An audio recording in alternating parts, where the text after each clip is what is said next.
nobody would question that. Nobody would question that rule of law has not improved. If anything, it has become probably worse. However, over the last 4 years, Mexico has reduced poverty quite significantly. Mexico took out of poverty 5 million people, which is more people than in the last 2 decades. Our reduction in poverty has been probably the most important one of the century. And also, we have observed a reduction in inequality. The reduction in inequality is not only from the last 4 years, it's something that we have observed over the last 2 decades. So could you, walk us through what Mexico did to improve the conditions of people, even if there is this huge problem of rule of law? Well, first, I will introduce a word of caution on what you said. Poverty had been reduced consistently in the early years of the century. So it is not true that what happens now, and I hope this is sustained, was happening before. And this is serious academic work that has been done.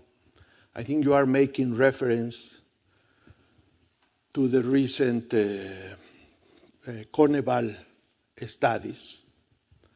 And I think it's good to look not only at the rate of poverty, which after all is the result of dividing two numbers, but also at the components of how the index is being done. And I have great respect for the work of Coneval. Fortunately, it's one of the few institutions that has been sort of respected by the current executive. But I think you have to answer 2 questions. One is what are the factors that are driving that improvement in the ratio of poverty? And you have to question whether those factors will be sustainable, permanent. And then I think some questions will emerge there with policy consequences. I hear some of my friends saying, yes, that's very significantly explained by the increase of income that families have had because of remittances from the US. And the question is whether we want to depend on remittances to reduce poverty in Mexico. Also, and this is very sad, you have to wonder whether the fact that the pandemic affected the most poor people in Mexico will lead you to a lower ratio of poverty, because the poor have death. The deaths are overrepresented by the poor people in Mexico. Now, this question, unfortunately, is supported by one of the figures provided in Coneval. And that is, they have a sub-index that shows that access to health services by the poor have collapsed in Mexico, right? So again, that will introduce a word of caution. I will say, don't be triumphalistic about that. I wish it were a permanent feature. I wish I could relate it straightforwardly to policy actions. But I don't think, because I haven't done serious work about that. So I will warn you to be careful about, unfortunately, schools in Mexico are having troubles. Our best school in social sciences, CEDED, which is a a public school is now literally under a condition of destruction, of attack from the part of the government. So maybe we will have no researchers in Mexico left to inquire what is really happening. I hope some remain, and if not, in other academic centers, they look at this question. I've been looking at that question in my own research in Mexico, and I would say that there are three main components of the reduction in poverty. One is indeed the one you mentioned about remittances. In my own account, that takes in consideration about 8% of the reduction.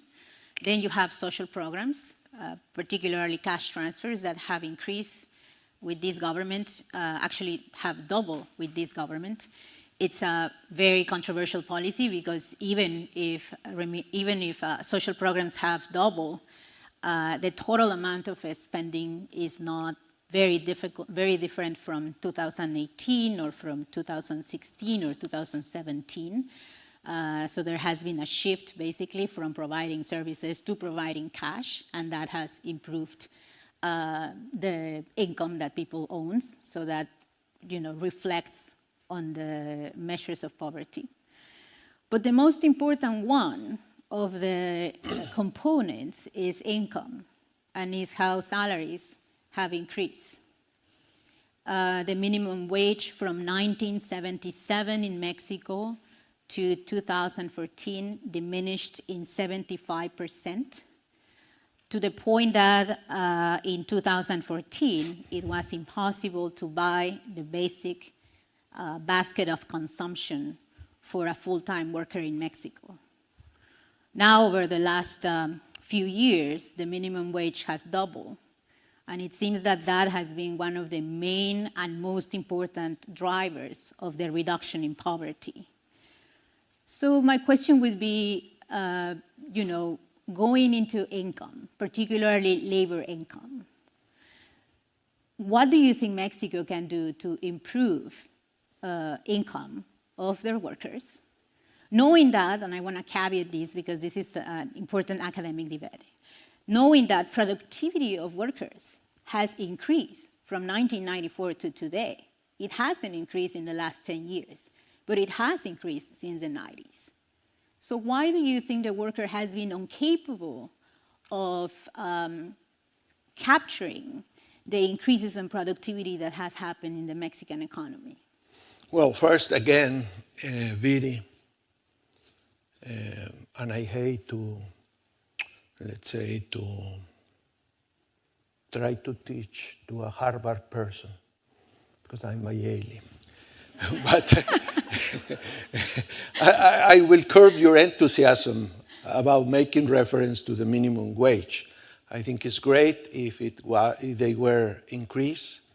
It's great, except I will say it's true, but probably not so relevant, because we have almost 60% of our active labor force working in the informal sector of the economy.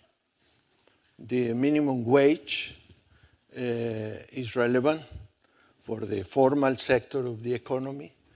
Not so relevant because actually effective wages are a multiple, is a reference for the compensation that workers receive in the formal sector of the economy. But the problem is that we have almost 60% of our labor force employed in the informal sector, where people have very precarious social security, where the law is not enforced, where people usually don't pay income taxes and so on, all the other characteristics. So I would be extremely careful about boasting about the minimum wage, the legal minimum wage, as a driver. I think more importantly, you have to think about productivity. And the reason why overall labor productivity or total factor productivity has performed so badly in Mexico and in other Latin American countries too, has to do with the segmentation that we have in the labor market. And what I was telling in my initial remarks, at least implicitly, is that we have to deal with that market segmentation.